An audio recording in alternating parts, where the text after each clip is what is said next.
Dear students, welcome to the third part of some basic concepts of chemistry.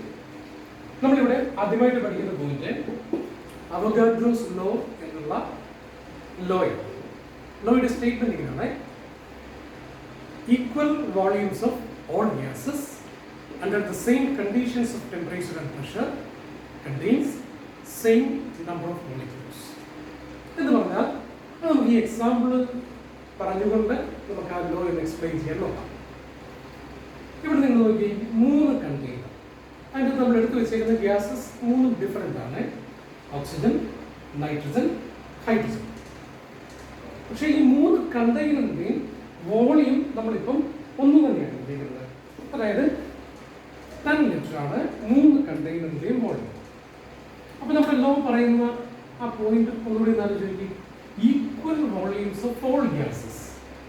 ഇനി ഇവിടെ നോക്കി, under the same conditions of temperature and pressure. ഈ 3 gas ഇരിക്കുന്നത് ഒരേ ടെമ്പറേച്ചറിലും ഒരേ പ്രഷറിലുമാണ്. 298 kelvin എന്ന് പറയുന്ന ടെമ്പറേച്ചറും 1 അറ്റ്മോസ്ഫിയർ പ്രഷറിലുമാണ് ഈ 3 ഗ്യാസും ഇരിക്കുന്നത്. അപ്പം equal volumes of all gases under the same conditions of temperature and pressure contains same number of molecules. എന്ന് പറഞ്ഞാൽ ഈ ഓക്സിജൻ്റെ മോളിക്യൂളിൻ്റെ നമ്പറും നൈട്രജൻ്റെയും ഹൈഡ്രജൻ്റെയും മോളിക്യൂൾസിൻ്റെ നമ്പർ ഈക്വൽ ആയിരിക്കും. അവരുടെ ഗ്യാസ് ഡിഫറെൻ്റ് ആണ്, പക്ഷേ ആ ഗ്യാസിൻ്റെ അകത്ത് ഇത് ഒരേ ടെമ്പറേച്ചറ്, ഒരേ പ്രഷറ്, ഒരേ വോളിയത്തിലാണ്. അങ്ങനെ വരുമ്പോൾ അതിനകത്തുള്ള നമ്പർ ഓഫ് മോളിക്യൂൾസും ഈക്വൽ ആയിരിക്കും എന്നാണ് അവഗാഡ്രോസ് ലോ പറയുന്നത്. എക്സാമ്പിളായിട്ട് നമ്മൾ പറഞ്ഞാൽ ഇതിനകത്ത് 50 മോളിക്യൂൾ ഉള്ളത് കരുതുക, ഇതിനകത്തും 50 മോളിക്യൂൾ കാണും, ഇതിനകത്തും 50 മോളിക്യൂൾ കാണും. ഒന്നുകൂടി അപ്പം ലോയുടെ സ്റ്റേറ്റ്മെന്റ് പറയുകയാണ്: equal volumes of all gases under the same conditions of temperature and pressure contains same number of molecule. ഒരേ വോളിയത്തിലുള്ള ഒരേ ടെമ്പറേച്ചറിലും പ്രഷറിലുമുള്ള പല ഗ്യാസ്, അതിൻ്റെ നമ്പർ ഓഫ് മോളിക്യൂൾസും സെയിം ആയിരിക്കും. അപ്പം നിങ്ങൾക്ക് ആലോചിക്കാനായിട്ട് ഒരു പ്രോബ്ലം തരികയാണ്. ആ പ്രോബ്ലം എങ്ങനെയാണ്? നമ്മൾ 3 ഗ്യാസ് ഇതൊക്കെ തന്നെയാണ്, പക്ഷെ അതിൻ്റെ വോളിയൂംസ് ഡിഫറെൻ്റ് ആണ്. പക്ഷെ നമ്മളിവിടെ ഒരു 5 ലിറ്റർ നൈട്രജൻ എടുത്ത് വെച്ചിരിക്കുകയാണ്. ഓക്സിജൻ പഴയ പോലെ തന്നെ 10 ലിറ്റർ, ഹൈഡ്രജൻ 20 ലിറ്റർ ഉണ്ട്. ഈ ഓക്സിജൻ്റെ അകത്തെ മോളിക്യൂൾസിന്റെ നമ്പർ 50 മോളിക്യൂൾസ് ആണെങ്കിൽ നൈട്രജൻ്റെ അകത്ത് എത്രയുണ്ട്, ഹൈഡ്രജൻ്റെ അകത്ത് എത്ര മോളിക്യൂൾസ് ഉണ്ട്? നിങ്ങൾ ആലോചിച്ച് നോക്കുക. ഇത് 3 ഒരേ ടെമ്പറേച്ചറിലും പ്രഷറിലുമാണ് ഇരിക്കുന്നത്. നമ്മൾ അപ്ലൈ ചെയ്യണ്ടല്ലോ അവഗാഡ്രോസ് ലോ ആണ്. ആ ലോ അപ്ലൈ ചെയ്താൽ ഇതിന്റെ ആൻസർ നമുക്ക് കിട്ടും. അപ്പോൾ ഒന്ന് ആലോചിച്ച് നോക്കിയാൽ നിങ്ങളുടെ മനസ്സിലൊരു ആൻസർ ഉണ്ടെന്ന് ഞാൻ കരുതുന്നു. നമുക്കൊന്ന് നോക്കാം. ഇത് 3 ഈക്വൽ വോളിയം ആയിരുന്നെങ്കിൽ ലോ പറയുന്നതനുസരിച്ച് ഒരേ ടെമ്പറേച്ചറിലും പ്രഷറിലും അല്ലേ. അപ്പം ഇത് 3 ഈക്വൽ വോളിയം ആയിരുന്നെങ്കിൽ 3-നകത്തും 50 മോളിക്യൂൾ കാണും. പക്ഷെ ഇത് 3 ഈക്വൽ അല്ല. ഇത് 10 ലിറ്റർ എന്ന് പറയുന്നത് ഇതിന്റെ ഇരട്ടിയല്ലേ. 10 ലിറ്റർ ആയിരുന്നെങ്കിൽ 50 മോളിക്യൂൾ കാണുന്നത്. അപ്പം 5 ലിറ്റർ 10ന്റെ പകുതി. അപ്പം എത്ര മോളിക്യൂൾസ് കാണും? 50ന്റെ പകുതി 25 മോളിക്യൂൾസ്. ഇനി ഇതിന്റെ കാര്യം ആലോചിക്കുക. ഇതും 10 ലിറ്റർ ആയിരുന്നെങ്കിൽ ഇതിനകത്തും 50 മോളിക്യൂൾ കാണുമായിരുന്നു. പക്ഷെ ഇത് 20 ലിറ്ററാണ്, അങ്ങനെ 10ന്റെ ഇരട്ടി ആയിരുന്നത്. അപ്പം ഇരട്ടി വോളിയം ഉണ്ടെങ്കിൽ എത്ര മോളിക്യൂൾസ് കാണും? ഇരട്ടി മോളിക്യൂൾസ് കാണും. അപ്പം ഇതിനകത്ത് 100 മോളിക്യൂൾസ് കാണും. അപ്പം ഇങ്ങനെ നമുക്ക് അവഗാഡ്രോസ് ലോ അപ്ലൈ ചെയ്യാനുള്ള ക്വസ്റ്റ്യൻസ് വരാം. നമ്മളിങ്ങനെ ഓർത്താൽ മതി: ഒരേ വോളിയം, ഒരേ ടെമ്പറേച്ചർ, ഒരേ പ്രഷർ ആണെങ്കിൽ അതിൻ്റെ അകത്തെല്ലാം ഒരേ നമ്പർ ഓഫ് മോളിക്യൂൾസ് ആയിരിക്കും. ഇനി ഈ വോളിയത്തിൽ വല്ല മാറ്റം വരികയാണെങ്കിൽ ഇതുപോലെ നമുക്ക് അപ്ലൈ ചെയ്തുകൊണ്ട് ഇതിൻ്റെ അകത്ത് ഈ 10 ലിറ്ററിൻ്റെ അകത്ത് 50 മോളിക്യൂൾ ഉണ്ട്. അപ്പം 5 ലിറ്റർ നൈട്രജൻ്റെ അകത്ത് അതിൻ്റെ പകുതി മോളിക്യൂൾസ് ആണ് 25. 20 ലിറ്റർ 10ന്റെ ഇരട്ടിയാണ്. അപ്പം 20 ലിറ്ററിൻ്റെ അകത്ത് 50ന്റെ ഇരട്ടി മോളിക്യൂൾസ് കാണും, 100 മോളിക്യൂൾസ്. ഇതാണ് അവഗാഡ്രോസ്. അടുത്ത നമ്മളുടെ പോയിന്റ് ആണ് ഡാൾട്ടൺസ് അറ്റോമിക് തിയറി. ഒരു 5 പോയിന്റ്സ് ആണ് ഡാൾട്ടൺ പറയുന്നത്. നമുക്ക് ഓരോന്നായിട്ടൊന്ന് നോക്കാം. ആദ്യത്തെ പോയിന്റ് ഇവിടെ വളരെ സിമ്പിൾ ആയിട്ട് ഓരോ ടൈം എഴുതി വെച്ചിട്ടുള്ളൂ, പക്ഷെ അത് എക്സ്പ്ലെയിൻ ചെയ്യാനുണ്ട്. അതെങ്ങനെയാണ് എക്സ്പ്ലെയിൻ ചെയ്യുന്നത്? Matter consist of extremely small indivisible particles called atoms. നമ്മൾ മാറ്റർ എന്താണെന്ന് പഠിച്ചു. അപ്പോൾ ഇവിടെ ഡാൾട്ടൺ പറയുന്നത് ഇങ്ങനെയാണ്, ഈ മാറ്റർ ഉണ്ടാക്കിയിരിക്കുന്നത് എന്തുകൊണ്ടാണെന്നാണ് പറയുന്നത്? ആറ്റംസ് കൊണ്ടാണ്. ആറ്റത്തിന്റെ പ്രത്യേകത എന്താണ്? ഇൻഡിവിസിബിൾ ആണ്, എന്ന് വെച്ചാൽ ഡിവൈഡ് ചെയ്യാൻ പറ്റാത്ത, സ്പ്ലിറ്റ് ചെയ്യാൻ പറ്റാത്ത. ആദ്യത്തെ പോയിന്റ് ഇത്രയേ ഉള്ളൂ, മാറ്റർ ഉണ്ടാക്കിയിരിക്കുന്നത് ആറ്റംസ് കൊണ്ടാണ്. ആറ്റത്തിന് നമുക്ക് ഡിവൈഡ് ചെയ്യാൻ പറ്റില്ല. Matter consist of extremely small indivisible particles called atoms. ചുരുക്കം പറഞ്ഞാൽ atoms are indivisible. Matter is composed of atoms. ഇതാണ് ഡാൾട്ടന്റെ ഫസ്റ്റ് പോയിന്റ്. രണ്ടാമത്തെ point, atoms of same elements are identical in all respects. എന്ന് പറഞ്ഞാൽ ഒരേ എലമെന്റിന്റെ എല്ലാ ആറ്റംസും എല്ലാ കാര്യങ്ങളിലും ഒരുപോലെ ആയിരിക്കും. ഞാൻ എക്സ്പ്ലെയിൻ ചെയ്യാം.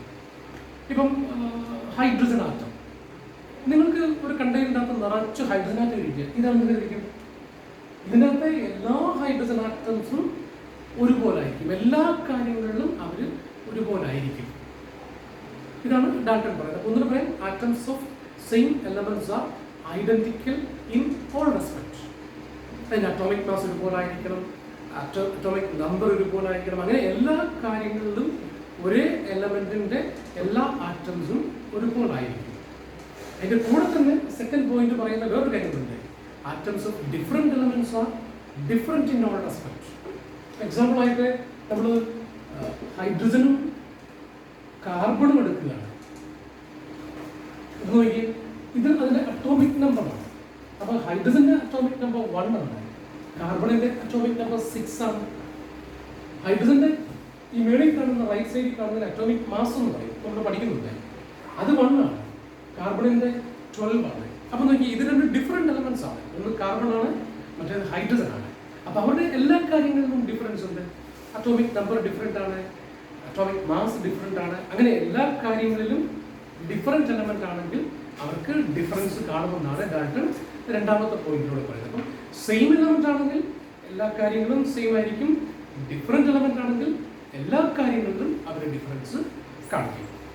മൂന്നാമത്തെ point, atoms combines to form compounds. നമ്മൾ നേരത്തെ പഠിച്ചാണ് കോമ്പൗണ്ട്സിന്റെ ഫോർമേഷനെ കുറിച്ച് നമ്മുടെ കഴിഞ്ഞ ക്ലാസ്സിൽ പഠിച്ചായിരുന്നു. Compounds are formed by the combination of elements in a definite proportion by mass എന്ന് നമ്മൾ കഴിഞ്ഞ ക്ലാസ്സിൽ പഠിച്ചു. അതിനോടനുബന്ധിച്ച് നമ്മൾ അതിന്റെ 4 ലോസ് പഠിച്ചായിരുന്നു, ലോസ് ഓഫ് കെമിക്കൽ കോമ്പിനേഷൻ. അതായിരുന്നു നമ്മുടെ കഴിഞ്ഞ ക്ലാസ്. അപ്പോൾ അതിനെയാണ് പറയുന്നത്. നമ്മളവിടെ ഒരു എക്സാമ്പിൾ ഞാൻ പറയുകയാണ്, H2 plus O2, 2H2 plus O2 gives 2H2. അപ്പോൾ ഹൈഡ്രജൻ എന്ന് പറയുന്ന ആറ്റവും ഓക്സിജൻ എന്ന് പറയുന്ന ആറ്റവും കൂടെ കമ്പൈൻ ചെയ്താണ് നമുക്ക് വാട്ടർ ഉണ്ടായത്. അല്ലെങ്കിൽ കാർബൺ ഡൈ ഓക്സൈഡ് ഉണ്ടാകുന്നത് എങ്ങനെയാണ്? കാർബൺ എന്ന് പറയുന്ന ആറ്റവും ഓക്സിജൻ എന്ന് പറയുന്ന ആറ്റവും കൂടെ കമ്പൈൻ ചെയ്താണ് കാർബൺ ഡൈ ഓക്സൈഡ് ഉണ്ടാകുന്നത്. അപ്പം ഡാൾട്ടൺ പറയുന്നത് ഇങ്ങനെയാണ്, atoms combines to form compounds. അടുത്തത്, chemical reaction involves the reorganisation of atoms. Chemical reaction വളരെ സിമ്പിൾ ആണെന്നാണ് ഡാൾട്ടൺ പറയുന്നത്. അത് റീഓർഗനൈസേഷൻ ഓഫ് ആറ്റം. പക്ഷേ ഇവിടെ ഇരിക്കുന്ന ആറ്റത്തെ അങ്ങോട്ട് മാറ്റുന്നു, അവിടെ ഇരിക്കുന്ന ആറ്റത്തിന് ഇങ്ങോട്ട് മാറ്റി വെക്കുന്നു. അത് നമുക്ക് ഇവിടെ നോക്കിയാൽ കാണാം. ഈ എക്സാമ്പിൾ നോക്കി, HCl plus NaOH gives H2O plus NaCl. ഇവിടെ നിങ്ങൾ ശ്രദ്ധിക്കേണ്ടത്, ഈ ക്ലോറിൻ ഈ റിയാക്റ്റന്റിൽ ഹൈഡ്രജന്റെ കൂടെയല്ലേ ഇരിക്കുന്നത്? HCl, ക്ലോറിൻ ഹൈഡ്രജന്റെ കൂടെയാണ് ഇരിക്കുന്നത്. പക്ഷെ പ്രോഡക്റ്റിലോ ക്ലോറിൻ ആരുടെ കൂടിയായി? സോഡിയത്തിന്റെ കൂടെയായി. അപ്പൊ ഹൈഡ്രജന്റെ കൂടെ ഇരുന്ന ക്ലോറിൻ റിയാക്ഷൻ നടന്നു കഴിഞ്ഞ് സോഡിയത്തിന്റെ കൂടെയൊക്കെ മാറി. ഇനി നോക്കി, ഈ ഓക്സിജൻ സോഡിയത്തിന്റെ കൂടെയല്ലേ? പക്ഷെ ഇവിടെയോ സോഡിയത്തിന്റെ കൂടെ അല്ല, അത് ഹൈഡ്രജന്റെ കൂടെയാണ്. അപ്പം എന്താ സംഭവിച്ചു ശരിക്കും? Atoms are rearranged to form new products. അപ്പൊ റിയാക്ടൻസിലെ ആറ്റംസ് ഒന്ന് റീഅറേഞ്ച് ചെയ്ത് കഴിയുമ്പോഴാണ് നമുക്ക് പ്രോഡക്ട്സ് ഉണ്ടാവും. ഇതാണ് ഡാൾട്ടൺ പറഞ്ഞ ഡാൾട്ടന്റെ അറ്റോമിക് തിയറിയിലെ 4ാമത്തെ point. Chemical reaction involves simply the rearrangement of atoms. 5ാമത്തെ പോയിന്റ് നമ്മൾ നോക്കുകയാണെങ്കിൽ, matter can neither be created not be destroyed. ഇത് നമ്മൾ എവിടെയാണ് പഠിച്ചത് നോക്കുന്നുണ്ടോ? നിങ്ങളെ ഇവിടെ law of conservation of mass ആണ് നമ്മൾ പഠിച്ചത്. ആറ്റത്തിനെ നമുക്ക് ക്രിയേറ്റ് ചെയ്യാനോ ഡിസ്ട്രോയ് ചെയ്യാനോ പറ്റില്ല. അവിടെ നമ്മളത് ഡീറ്റെയിൽ ആയിട്ട് പഠിച്ചായിരുന്നു. അപ്പോൾ ഈ 5 പോയിന്റ്സ് ആണ് നമുക്ക് ഡാൽട്ടന്റെ അറ്റോമിക് തിയറി ആയിട്ട് നമ്മൾ പറയുന്നത്. അപ്പോൾ ഒന്നുകൂടെ നമുക്ക് ആദ്യം മുതൽ നോക്കാം. Matter consist of extremely small indivisible particles called atoms. Atoms of same elements are identical in all respects. Atoms of different elements are different properties. Third point, atoms combines to form compounds in a single ratio. Nalamata point, chemical reaction involves the rearrangement of atoms. Anjavada point, matter can neither be created nor be destroyed. നമ്മുടെ അടുത്ത point atomic mass എന്ന് പറയുന്ന point. പേര് കേൾക്കുമ്പോൾ തന്നെ നമുക്കൊരു idea കിട്ടുന്നുണ്ട്. Atomic mass എന്ന് പറയുന്നത് ആറ്റത്തിന്റെ മാസാണ്. അതായത് ഒരു ആറ്റം എത്ര ഗ്രാമാണ്, ഇതാണ് നമ്മൾ പറയുന്നത് അറ്റോമിക് മാസ്. അപ്പോൾ നമ്മൾ നേരത്തെ ഒരു അറ്റോമിക് മാസ് ഞാൻ പറഞ്ഞായിരുന്നു തൊട്ട് മുൻപേ. അതായത് ഹൈഡ്രജന്റെ മാസ് നമ്മൾ എഴുതുന്നത് ഇങ്ങനെയാണ്, കാർബണിന്റെ ഞാൻ നേരത്തെ എഴുതി കാണിച്ചത് ഇങ്ങനെയാണ്, നമുക്ക് നൈട്രജന്റെ നമ്മൾ എഴുതുന്നത് ഇങ്ങനെയാണ്, ഓക്സിജൻ നമ്മൾ എഴുതുന്നത് ഇങ്ങനെയാണ്. ഇത് സിമ്പിളാണ്, ആറ്റത്തിൻ്റെയൊക്കെ സിമ്പിളാണ്. ആ സിമ്പിളിൽ ടോപ്പ് റൈറ്റ് സൈഡിൽ കാണുന്നത് ഒരു നമ്പർ ഉണ്ടല്ലോ, ആ നമ്പറാണ് അറ്റോമിക് മാസ് എന്ന് പറയുന്നത്. അപ്പം ഹൈഡ്രജൻ അറ്റോമിക് മാസ് എത്രയാണ്? ടോപ്പ് റൈറ്റ് സൈഡ് 1 ആണ്, കാർബൺ 12 ആണ്, നൈട്രജൻ 14 ആണ്, ഓക്സിജൻ 16 ആണ്. അപ്പം ടോപ്പ് റൈറ്റ് സൈഡിൽ കാണുന്നതാണ് നമ്മൾ അറ്റോമിക് മാസ് ആയിട്ട് പറയുന്നത്. അപ്പോൾ ഓക്സിജൻ അറ്റോമിക് മാസ് എത്രയാണ്? 16. ഓക്കെ, ഇനി ഞാനൊരു എക്സാമ്പിൾ കൊടുക്കുകയാണ്. സോഡിയം എന്ന് പറയുന്ന ആറ്റം, അതിനെ നമ്മൾ എഴുതുന്നത് ഇങ്ങനെയാണ്. What is the atomic mass of sodium? 23. Okay, ഇപ്പോൾ ക്ലിയർ ആയല്ലോ. ആ സിംബലിന്റെ ടോപ്പ് റൈറ്റ് സൈഡിൽ കൊടുക്കുന്ന ആ നമ്പറാണ് അറ്റോമിക് മാസ്. നമുക്ക് എൻ്റെ ഒരു ഡെഫിനിഷനിലേക്ക് പോകണം. ചിലപ്പോൾ അത് ലെഫ്റ്റ് സൈഡിലായിട്ട് കൊടുക്കാം. ഇവിടെ വേണമെങ്കിലും ഈ 23 വരാം. Top right or left side atomic mass എഴുതുന്നത്. ഇത് അറ്റോമിക് നമ്പറാണ്, അതെപ്പോഴും ലെഫ്റ്റ് ബോട്ടം സൈഡിലായിരിക്കും എഴുതുന്നത്. ഓക്കെ, അപ്പോൾ അറ്റോമിക് മാസ് എന്താണെന്നുള്ള നമുക്കൊരു ഐഡിയ കിട്ടി. Atomic mass is simply the mass of an atom. അതിനെ നമ്മൾ റിലേറ്റീവായിട്ട് പറയുന്നതാണ്, മറ്റൊന്നിനോട് കമ്പയർ ചെയ്താണ് നമ്മൾ ഈ അറ്റോമിക് മാസ് എന്ന് പറയുന്ന ഐഡിയയെ എക്സ്പ്രസ് ചെയ്യുന്നത്. അപ്പോൾ അറ്റോമിക് മാസ് ഒരിക്കലും കൃത്യം മാസ് അല്ല, അത് മറ്റൊന്നിനോട് കമ്പയർ ചെയ്തുകൊണ്ട് ആണ് ഈ അറ്റോമിക് മാസിനെ എക്സ്പ്രസ് ചെയ്യുന്നത്. ആ കമ്പയർ ചെയ്യുന്നത് കാർബൺ 12നോടാണ്. 6 കാർബൺ 12 എന്ന് പറയുന്ന ആറ്റത്തിനോടാണ് ഈ അറ്റോമിക് മാസിനെ കമ്പയർ ചെയ്യാൻ നമ്മളിപ്പം സ്റ്റാൻഡേർഡായിട്ട് എടുത്തിരിക്കുന്നത്. പക്ഷെ ഇതിനു മുൻപേ ആദ്യ കാലഘട്ടങ്ങളിലൊക്കെ ഹൈഡ്രജൻ എടുത്തു കമ്പയർ ചെയ്യാനായിട്ട്, പിന്നെ ഓക്സിജൻ എടുത്തു.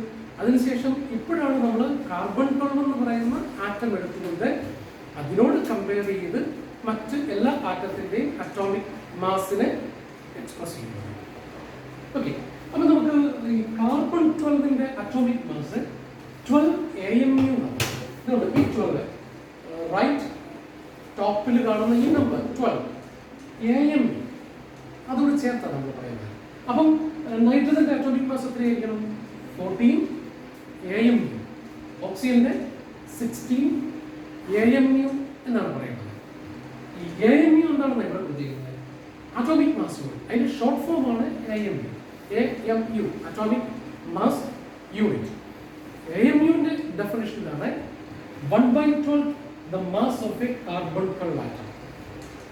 കാർബൺ 12 ആറ്റത്തിന്റെ മാസ് എത്രയാണോ അതിന്റെ 12 എടുത്താൽ കിട്ടുന്ന വാല്യൂ ആണ് AMU എന്ന് പറയുന്നത്. അപ്പോൾ നമുക്ക് അവിടെ സബ്സ്റ്റിറ്റ്യൂട്ട് ചെയ്യാം. 1/12 ഈ കിടക്കുന്ന സാധനം അതുപോലെ തന്നെ ഇരിക്കും. ഇതാണ് കാർബൺ 12ന്റെ മാസ്. 12 × 1.66 × 10⁻⁻24 ഗ്രാം. അപ്പോൾ ഒരു കാർബൺ 12 ആറ്റത്തിന്റെ മാസ് എന്ന് പറയുന്നതാണ് 12 × 1.66 × 10⁻⁻24 ഗ്രാം. അപ്പോൾ ഈ 12ഉം ഈ 12ഉം ക്യാൻസൽ ചെയ്യും. മിച്ചം കിടക്കുന്നത് 1.66 × 10⁻⁻24 ഗ്രാം എങ്കിലും ഇതാണ് 1 AMU. അപ്പം ഒരു കാർബണിന്റെ മാസ് 12 AMU അല്ലേ? 1 AMU എത്രയാണ്? 12 into 1.66 into 10⁻24 എന്നൊരു ഗ്രാം. അതാണ് ഈ കൊടുത്തിരിക്കുന്നത്. ഓക്കെ, ഒന്നുകൂടി ശ്രദ്ധിച്ച്. 1 AMU എന്ന് പറയുന്നത് 1.66 into 10⁻24 ഗ്രാം. അതിന്റെ ഡെഫിനിഷൻ ആണ് 1/12 the mass of a carbon 12 atom. Carbon 12 ആറ്റത്തിന്റെ മാസിന്റെ 12 എത്രയാണോ അതാണ് ഈ പറയുന്ന AMU. കാർബൺ 12ന്റെ മാസ് 24 ആണെന്ന് കരുതുക. അപ്പം 1 AMU എത്രയാണ്? 2 ഗ്രാം ആയിരിക്കും. കാരണം 1/12 the mass of carbon 12 atom. Carbon 12ന്റെ മാസ് നമ്മൾ 24 എന്നല്ല ഇപ്പോൾ അസ്യൂം ചെയ്യുന്നത്. അപ്പോൾ 24 into 1/2 അപ്പോൾ 2 അല്ലേ വരുന്നത്. പക്ഷേ ആക്ച്വലി കാർബൺ 12ന്റെ മാസ് ഇതാണ് 12 into 1.66 into 10⁻24 ഗ്രാം. അപ്പോൾ ഈ 12 ക്യാൻസൽ ചെയ്താൽ പിന്നെ വെച്ചുള്ളത് 1.66 into 10⁻24 ഗ്രാം. അതാണ് 1 AMU. ഓക്കെ, അപ്പോൾ നമുക്കിനി ഒന്നുകൂടെ ഇവിടെ വരാം. അങ്ങനെയാണെങ്കിൽ നൈട്രജന്റെ അറ്റോമിക് മാസ് എത്രയാണ്? 14 AMU. ഓക്സിജൻ അറ്റോമിക് മാസ് എത്രയാണ്? 16 AMU. അങ്ങനെയാണെങ്കിൽ ഒരു ഓക്സിജൻ ആറ്റത്തിന്റെ എക്സാക്ട് മാസ് എത്രയാണ്? 16 AMU അല്ല അതിന്റെ മാസ്. 16 into AMU എത്രയാണ്? 1.66 into 10⁻24 ഗ്രാം. അപ്പൊ നിങ്ങൾക്ക് ആ ഐഡിയ ക്ലിയർ ആയെന്ന് ഞാൻ കരുതുന്നു. ഇവിടെ പറയുകയാണെ ഏതൊരു ആറ്റത്തിന്റെയും അറ്റോമിക് മാസ് എന്ന് പറയുന്നത് ഈ കിടക്കുന്ന നമ്പറാണ്. ഈ ടോപ്പ് റൈറ്റ് സൈഡിൽ കിടക്കുന്ന നമ്പറാണ് 14 അല്ലെങ്കിൽ 12 അല്ലെങ്കിൽ 16. ഇതാണ് അറ്റോമിക് മാസ്. അത് കൃത്യം എത്ര ഗ്രാം ആണെന്ന് അറിയണമെങ്കിൽ നമ്മൾ ചെയ്യേണ്ടത് എത്രയേ ഉള്ളൂ, അതിൻ്റെ കൂടെ AMU കൂടെ ആഡ് ചെയ്യണം. ആഡ് ചെയ്യല്ല, മൾട്ടിപ്ലൈ ചെയ്യണം. അപ്പോൾ AMU എത്രയാണ്? 1.66 into 10⁻24 ഗ്രാം. അപ്പോൾ ഒരു കാർബൺ ആറ്റത്തിന്റെ മാസ് എത്രയാണ്? ഒരാറ്റത്തിന്റെ മാസ് 12 into AMU. AMU എത്രയാണ്? 1.66 into 10⁻24 ഗ്രാം. സോഡിയത്തിന്റെ മാസ് എത്രയാണ്? സോഡിയത്തിന്റെ അറ്റോമിക് മാസ് 23 അല്ലേ? 23 AMU.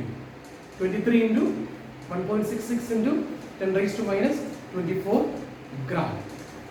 നൈട്രജന്റെ അറ്റോമിക് മാസ് എത്രയാണ്? 40 into 1.66 into 10⁻24 ഗ്രാം. ഇതാണ് നൈട്രജന്റെ ഒരാറ്റത്തിന്റെ മാസ്. അപ്പൊ അങ്ങനെ ഏത് ആറ്റത്തിന്റെയും മാസ് നമുക്ക് കണ്ടുപിടിക്കാം, എക്സാക്ട് മാസ്. അത് ഇത്രയേ ഉള്ളൂ. അതിന്റെ അറ്റോമിക് മാസ് എന്ന് പറയുന്ന ആ നമ്പർ എടുക്കണം. ഇപ്പൊ കാർബണിന്റെ ആയതുകൊണ്ടാണ് 12 AMU എന്ന് എഴുതിയത്. കാർബണിന്റെ അറ്റോമിക് മാസ് 12 അല്ലേ? Into AMU. AMUന്റെ വാല്യൂ ഇതാണ്. ഓക്കെ, അപ്പൊ ക്ലിയർ ആയി എന്ന് കരുതുന്നു. പക്ഷെ നമ്മൾ ഡിഫൈൻ ചെയ്തല്ലോ, അറ്റോമിക് മാസിന്റെ ഡെഫിനിഷൻ കൊടുത്തിട്ട് ആയിട്ട്. ഓക്കെ, അപ്പൊ ഞാൻ അറ്റോമിക് മാസിന്റെ ഡെഫിനിഷനിലേക്ക് പോവുകയാണ്. ശ്രദ്ധിച്ച് കേൾക്കുക. അറ്റോമിക് മാസ് ഒരു നമ്പറാണ്. സോഡിയത്തിന്റെ 23 അതൊരു നമ്പർ അല്ലേ? So atomic mass is A number. ആ നമ്പറിന്റെ പ്രത്യേകത ഇതാണ്, നമുക്ക് ഈ പറഞ്ഞ ഐഡിയ വെച്ച് നമുക്ക് മാസ് ഓഫ് സോഡിയം 23 ആറ്റം ഒന്ന് എഴുതാം. നമ്മൾ ഈ പറഞ്ഞ തൊട്ട് മുൻപേ പഠിച്ച കൺസെപ്റ്റ് വെച്ച് ഒരു സോഡിയം 23 ആറ്റത്തിന്റെ മാസ് എത്രയാണ്? ഈ നമ്പർ 23 AMU അല്ലേ? 23 AMU. ഏതൊരു ആറ്റത്തിന്റെയും ഒരാറ്റത്തിന്റെ മാസം എന്ന് പറയുന്നത് അതിന്റെ അറ്റോമിക് മാസ് എടുക്കുക, അത്ര AMU എടുക്കുക. ഇത്രയുള്ള കാര്യം. ഏതൊരു ആറ്റത്തിന്റെയും മാസ് അറ്റോമിക് മാസ് അത്ര AMU. അപ്പൊ AMU എത്രയാണ്? 23. AMU എത്രയാണ്? 1.66 into 10⁻24 ഗ്രാം. ഇതാണ് ഒരു സോഡിയം ആറ്റത്തിന്റെ മാസ്.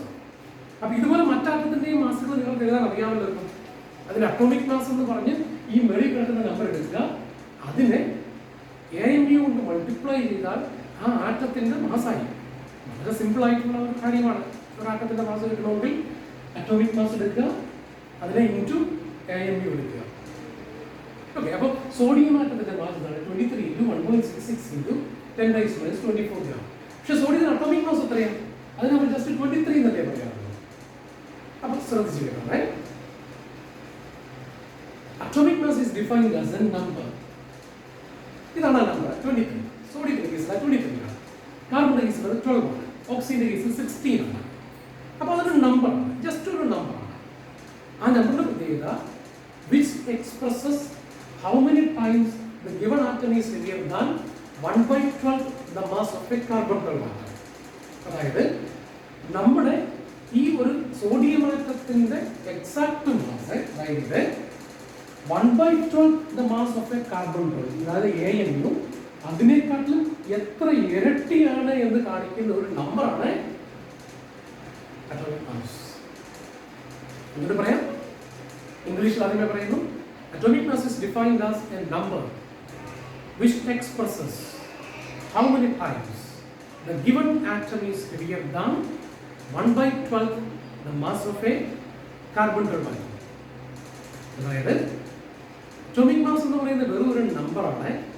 ആ നമ്മുടെ പ്രത്യേകത ആ തന്നിരിക്കുന്ന ആറ്റത്തിന്റെ exact mass 1/12 mass of a carbon 12, ഈ വാല്യൂ ഇതിന്റെ എത്ര ഇരട്ടിയാണ്.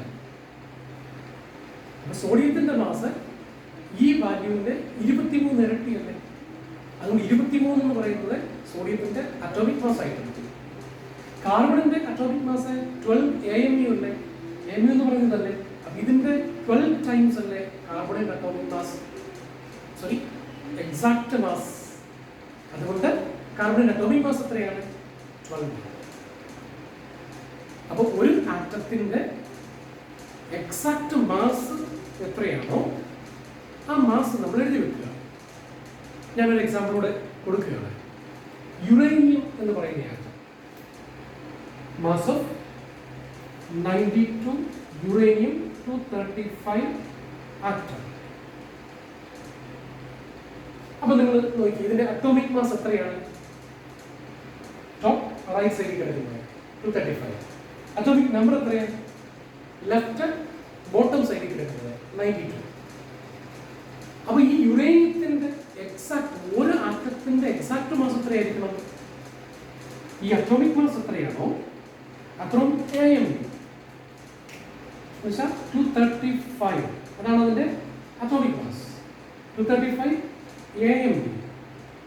ഇനി AMU എത്രയാണ്? ഇവിടെ കിടക്കുന്നത്. അപ്പൊ 235 ഇൻറ്റു AMUന്റെ വാല്യൂ കൊടുത്താൽ 1.66 ഇൻറ്റു 10⁻⁻24 ഗ്രാം. ഇതാണ് ഒരു യുറേനിയം ആറ്റത്തിന്റെ എക്സാക്ട് മാസ്.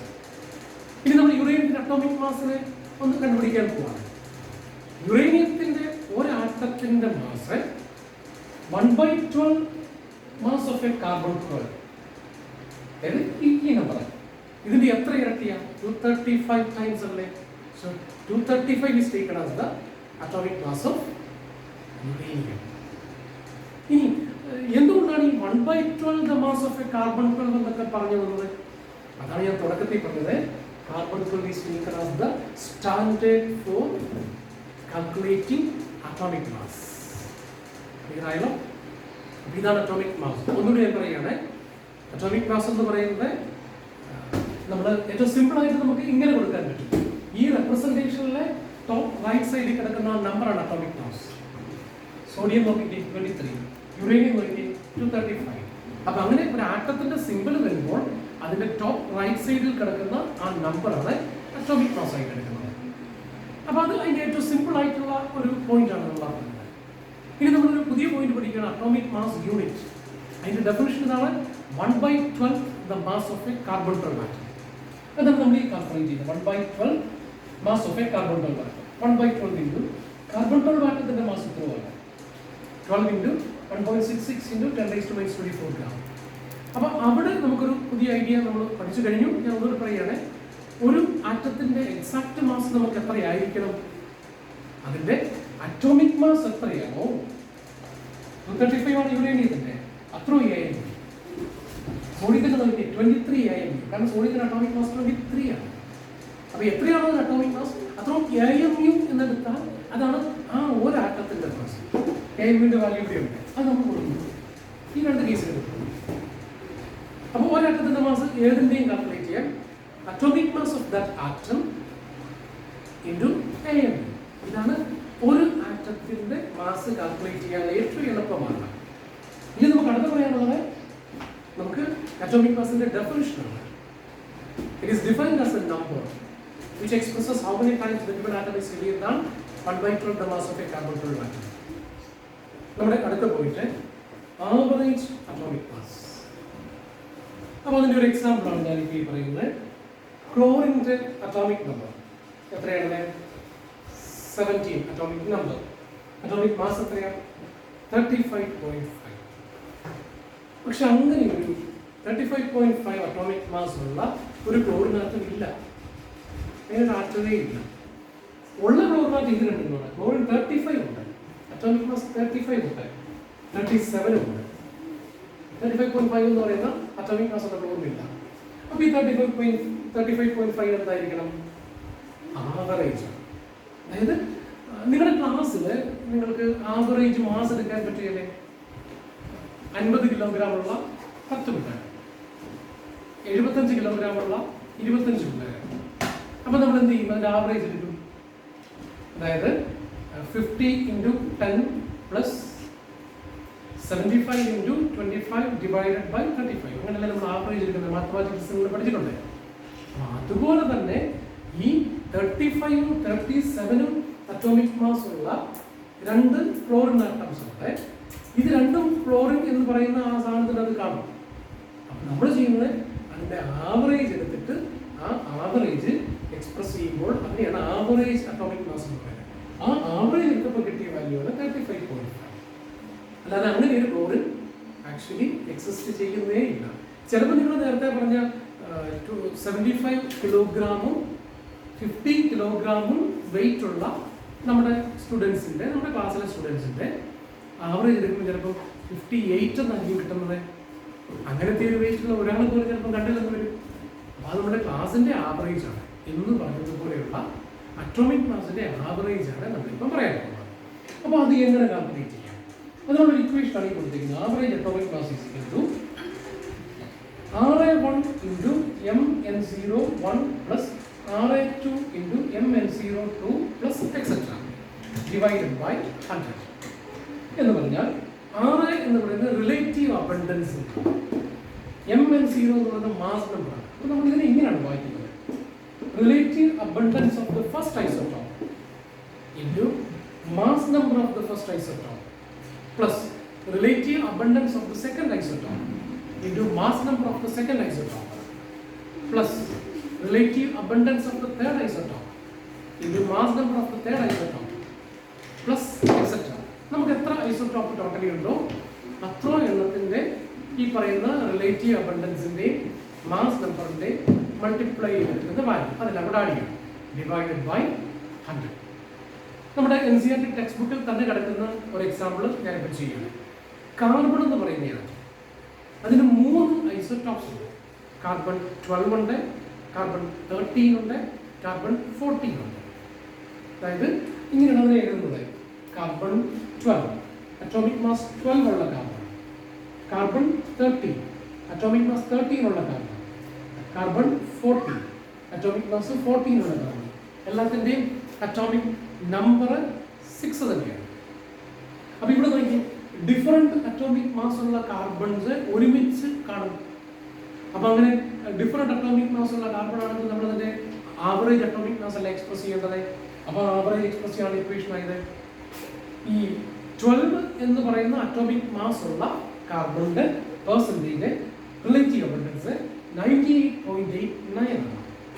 അപ്പോൾ നമ്മളിവിടെ സബ്സ്റ്റിറ്റ്യൂട്ട് ചെയ്യാൻ relative abundance of the first isotope 98.89 into ആ കാർബണിൻ്റെ atomic mass 12 plus relative abundance of the second isotope, അതായത് ഇതിൻ്റെ റിലേറ്റീവ് അബണ്ടൻസ്, അതിൻ്റെ റിലേറ്റീവ് അബണ്ടൻസ് 1.108 ആണ് ഇൻറ്റു അതിൻ്റെ atomic mass 13 plus relative abundance of the third isotope, atomic mass 14 ഉള്ള ഐസോട്ടോപ്പിൻ്റെ relative abundance അത് വളരെ കുറവാണ്, 2 × 10⁻10 ആണ്. അതിന് അറ്റോമിക് മാസ് 14. 3 ഐസോട്ടോപ്പേ ഉള്ളൂ. നമ്മൾ 3 പ്രാവശ്യം മൾട്ടിപ്ലൈ ചെയ്ത് ആഡ് ചെയ്യുന്നു. Divided by 100. ഈ വാല്യൂ കാൽക്കുലേറ്റ് ചെയ്യുമ്പോൾ നമുക്ക് കിട്ടുന്നത് 12.011 ആണ്. അത് ആണ് നമ്മൾ സാധാരണ എപ്പോഴും കാർബൺ 12 എന്ന് പറഞ്ഞുകൊണ്ട് പറയുന്നത്. കാർബണിൻ്റെ അറ്റോമിക് മാസ് നമ്മൾ എപ്പോഴും പറയുന്നത് 12 എന്നാണ് പറയുന്നത്. ആ അറ്റോമിക് മാസ് ഇതാണ്. അത് നോക്കി ഇതിനോട് വളരെ അടുത്ത ഈ 12 എന്ന് പറയുന്ന അറ്റോമിക് മാസ് ഉള്ള കാർബൺ ഉണ്ട്. അതിനോട് വളരെ അടുത്താണ് നമുക്ക് കിട്ടിയത്. അതിൻ്റെ കാരണം എന്താണ്? അതിൻ്റെ പെർസെൻറ്റേജ് ഓൾമോസ്റ്റ് 99%ഓളം ഈ കാർബൺ 12 തന്നെയുള്ളത്. എന്ന് പറഞ്ഞാൽ നിങ്ങളുടെ കയ്യിൽ 100 കാർബൺ ആറ്റം ഉണ്ടെങ്കിൽ ആ 100 കാർബൺ ആറ്റത്തിൻ്റെ അകത്ത് കാർബൺ 12 കാണാം, കാർബൺ 13 കാണാം, കാർബൺ 19 കാണാം, 14 കാണാം. അതിൽ ഏകദേശം 99 കാർബൺ ആറ്റംസും 100 എണ്ണത്തിൽ 99 കാർബൺ ആറ്റംസും കാർബൺ 12 തന്നെയാണ്. ഒരെണ്ണം കാർബൺ 13 ആണ്. വളരെ കുറച്ച് 2 × 10⁻⁻10 ആണ് കാർബൺ 14 എന്നുള്ളതും. ഓൾമോസ്റ്റ് നമ്മുടെ ആറ്റത്തിൻ്റെ 99% കാർബൺ 12 ആയതുകൊണ്ട് സാധാരണ കാർബണിൻ്റെ അറ്റോമിക് വെയിറ്റ് ആയിട്ട് നമ്മൾ കാർബൺ 12 തന്നെയെന്ന് പറയുന്നത്. അപ്പോൾ എപ്പോഴാണ് ഈ ആവറേജ് അറ്റോമിക് മാസ് എന്ന് പറയുന്ന ആ ഒരു കൺസെപ്റ്റ് വരുന്നത്? അത് ഒരു ആറ്റത്തിന് ഐസോട്ടോപ്സ് ഉണ്ടെങ്കിൽ, ഇതിനാണ് നമ്മൾ ഐസോട്ടോപ്പ് എന്ന് പറയുന്നത്. നമുക്ക് അടുത്ത ചാപ്റ്റർ നമ്മൾ പഠിക്കാനുള്ളത് ജസ്റ്റ് ഞാൻ കൊണ്ടുപോവുകയാണ്. Same atomic number but different mass number. കാർബണിൻ്റെ കാര്യം നോക്കി, കാർബണിൻ്റെ എല്ലാ അറ്റോമിക് നമ്പർ ഏതാ നോക്കുന്നുണ്ടല്ലോ, ലെഫ്റ്റ് ബോട്ടം 6 ആണ്. ഹൈഡ്രജൻ നോക്കി, ലെഫ്റ്റ് ബോട്ടം 1 ആണ് ഹൈഡ്രജൻ്റെ അറ്റോമിക് നമ്പർ. അപ്പം ഈ ഐസോട്ടോപ്പ് എന്ന് പറയുന്നത് അവർക്കെല്ലാം ഒരേ അറ്റോമിക് നമ്പർ ആയിരിക്കും, but their mass numbers are different. 12, 13, 14. Hydrogen is 1, 2, 3. So atoms having same atomic number but different mass number are called isotopes. അങ്ങനെ ഐസോട്ടോപ്സ് ഉള്ള സിറ്റുവേഷനിലാണ് നമ്മൾ ആവറേജ് അറ്റോമിക് മാസ് എടുക്കുന്നത്. ക്ലോറിൻ്റെ കാര്യം നോക്കി, ക്ലോറിൻ്റെ 2 ഐസോട്ടോപ്സ് ഉണ്ട്, 35 അറ്റോമിക് മാസ് ഉള്ളതും 37 അറ്റോമിക് മാസ് ഉള്ളതും. രണ്ടിൻ്റെയും അറ്റോമിക് നമ്പർ സെയിം അല്ലേ? അപ്പോൾ ഇത് ഐസോട്ടോപ്സ് ആണ്. ഇതിൻ്റെ ആവറേജ് ആണ് 35.5 അറ്റോമിക് മാസ് വരുന്ന ആ. അപ്പോൾ നമ്മൾ ഇന്നത്തെ ക്ലാസ് പാർട്ട് 3 ഇവിടെ നിർത്തുകയാണ്. Thank you.